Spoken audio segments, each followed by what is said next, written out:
Say what you want about Bernie Kosar. He was the last great quarterback for the Cleveland Browns. He had this to say recently doing a radio interview, with a local station. He says, when you have a front office that's really uneducated, and I'm not just talking about the coach, there's way above him that deserves this. They don't know how to lead and organize and set a culture to play winning football, to win in the NFL consistently. Now, Andrew, if you were working in the Browns front office, you'd probably take quite an issue to that. This is the best season the Browns have had in years. What more could they have done? Yeah, and it's hard to know what exactly he's talking about there because there have been so many in recent years. That's a good point. And it was the Mike Holmgren, Tom Heckert era. There was the Joe Banner, Michael Lombardi era. Now we're in kind of a Ray Farmer, and he's brought in some experienced guys with him as well.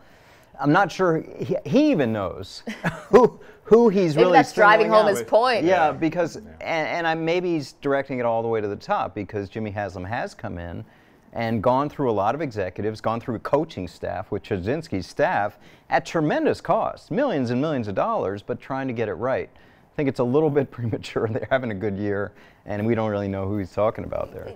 He's got to be talking about ownership. But don't you feel like the Browns have actually played this right? And that's the point. Like if there's ever been a point in Browns history since the rebirth of the franchise in '99, this is it. Like this is it. This is as good as it's been.